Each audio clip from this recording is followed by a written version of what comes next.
두 번째 그룹 중 다른 인물 베드로를 살펴볼까요? 너희 중 하나가 나를 배반할 것이다 라는 말씀 중 자리에서 벌떡 일어나 바로 옆자리에 앉은 유다를 밀치고 그가 누구인지 물어봅니다. 어부였던 베드로. 성격이 급했다지요. 그런 그의 캐릭터를 자연스럽게 구현했습니다. 그게 뭐 특별한가 라고 생각하실 수 있을 텐데 유사한 시기에 그려진 작품과 비교해보면 알 수 있습니다. 레오나르도는 여기에 그치지 않고 하나를 더 추가합니다. 자세히 보면 유다를 밀어낸 베드로의 오른손에 칼이 들려 있습니다. 빵에 버터나 잼을 발라먹는 버터 나이프겠지요. 베드로 어떤 인물입니까? 닭이 울기 전에 3번 나를 모른다고 할 것이다 라는 말씀대로 3번 그리스도를 모른다고 했던 인물이고 예수를 체포하기 위해 다가온 대제사장의 종의 귀를 칼로 잘랐던 제자입니다. 여기서 등장한 베드로의 버터 나이프는 51절에 등장한 종의 귀를 자른 칼을 의미합니다. 대략 1480년, 1486년 두 번 최후의 만찬을 그린 기를란다의 작품을 보면 1480년에 그린 작품에 버터 나이프를 든 인물을 확인할 수 있습니다. 베드로지요. 그러나 1486년 작품에선 칼이 없습니다. 레오나르도 작품 연구를 하며 기존에 그려진 작품을 충분히 연구했을 것이고 그는 1480년의 경우처럼 칼을 든 모습으로 베드로를 그립니다. 자, 이제 두 번째 그룹의 마지막 인물 사도 요한입니다. 복음서에 기록된 사도 요한의 모습입니다. 그가 사랑하시는 자가 품에 의지하여 누웠는지라 그가 예수의 가슴에 그대로 의지하며 말하되가 눈에 띄죠. 복음서에 서술된 것에 따라 사도 요한은 대체로 예수 그리스도의 품에 안기거나 기대어 누워있는 모습으로 그려집니다. 그런데 레오나르도 사도 요한을 그리스도의 오른편에 그냥 따로 앉힙니다. 그리고 사도 요한 남성이기보다 여성처럼 그립니다. 만약 관례대로 품에 안긴 모습으로 그렸다면 예수 그리스도가 여성을 품에 안은 장면이 되는 겁니다. 사도 요한이 여성스럽다는 사실을 본인도 인지해서 논란을 줄이기 위해 자리를 바꾼 걸까요? 아니면 우리가 모르는 다른 사정이 있었던 걸까요? 사실 레오나르도는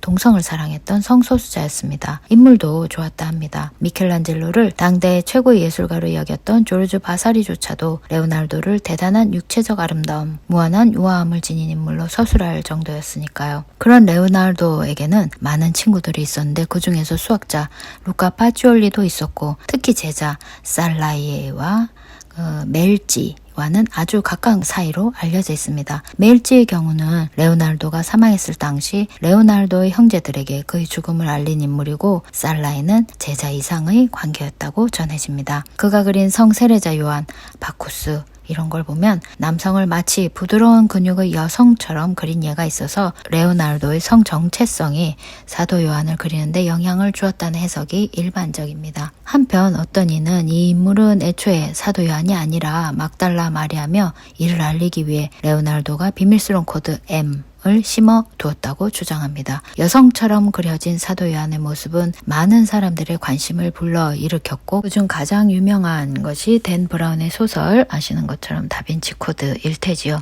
그 최후의 만찬이 다락에 차려졌다는 점에서 머리 위 높이에 그려졌다는 것과 그렇게 될 경우 선원근법에 의해 식탁 위 음식을 그리기 힘들어지는데 선원근법을 조정하여 식탁을 살짝 아래로 기울여 그림으로써 식탁 위에 차려진 음식을 볼 수 있게 했고 식탁보의 양쪽 끝 푸른 무늬는 당시 전통적으로 사용되던 식탁보로 접혀있던 것을 편주름까지 그려넣어서 식사 장면을 더욱더 실제처럼 느껴지게 동시에 기록에 충실하게 했습니다. 제가 이 작품을 실제로 보고 많이 아쉬웠다고 서두에 말씀드렸지요. 혹시 다녀오신 분들도 계실 텐데 지금 우리가 보는 이 도판 1980년대 말에 제가 본 것과 아주 많이 다릅니다. 제가 본 최후의 만찬은 이 이미지에 가까웠어요. 사실 이보다 상태가 나빠서 뿌옇게 흔적만 남은 정도였습니다. 이유가 있습니다. 아는 분은 이미 아실 텐데 나무 판넬에 그리는 들고 다닐 수 있는 작은 사이즈 회화 작품과 달리 건물에 그리는 벽화는 다양한 상황에 노출될 수 있어서 그것을 견뎌낼 수 있는 내구성이 필요하지요. 그래서 벽화는 석고 반죽을 벽에 바르고 석고 반죽이 마르는 동안 빠르게 그림을 그려 넣어 석고 반죽이 마르면서 그려진 안료를 그대로 흡수하는 프레스코 기법을 쓰는 게 일반적입니다.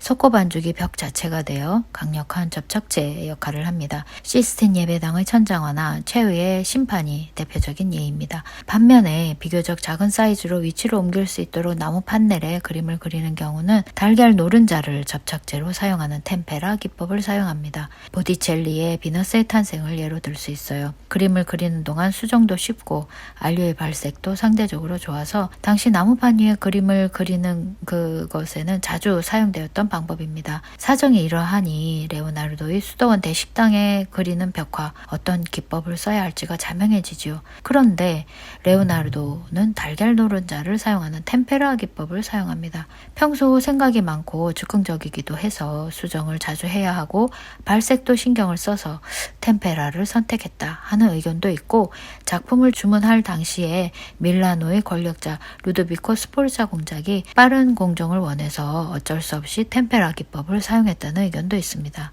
정확한 사정은 알 수 없지만 아무리 바닥을 2중 3중 처리를 했어도 이 달걀 노른자 나무 판넬의 마찰력 없는 평평한 벽면을 견디지 못하고 흘러내려서 완성되었을 시점에는 이미 색과 형태가 무너지기 시작했습니다. 1495년부터 1498년까지 그렇게 열심히 연구하고 온 마음을 다해 그렸는데 야속한 노른자, 가로 880cm, 세로 460cm의 대작은 1517년쯤에 조각조각 갈라져 떨어지는 현상이 나타나고, 소년 시절 레오나르도의 작품을 본 적이 있는 당대의 석학 제롤라모 칼다노는 1532년에 최회만찬이 자신이 어린 시절 보았던 그 작품에 비해서 흐릿해지고 무엇보다 색채를 상실했다라고 밝히고 있습니다. 1556년에 바사리는 얼룩의 흔적만 남았다고 했지요.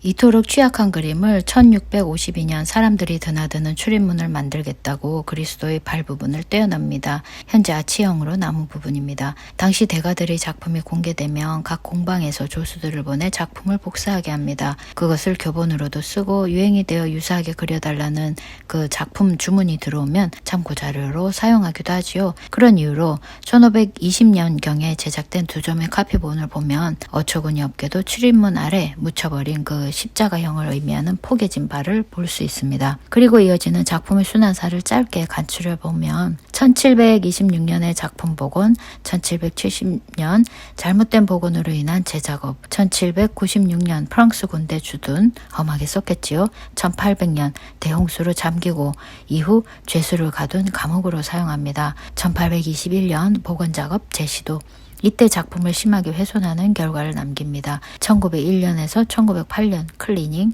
1924년 다시 클리닝과 안정화 작업 등이 이루어집니다. 순환은 여기에 그치지 않고 1943년 제2차 세계대전이죠. 폭탄이 투하, 수도원이 초토화되지요. 그러나 모래주머니를 그림 앞에 쌓아 벽화를 보호했습니다. 그렇다고 훼손이 없진 않았겠죠. 1946년에서 1954년 다시 클리닝과 안정화 복원 작업, 1972년 그간의 복원 작업에 행해진 덧그림 리페인팅입니다. 다시 그리는 거예요.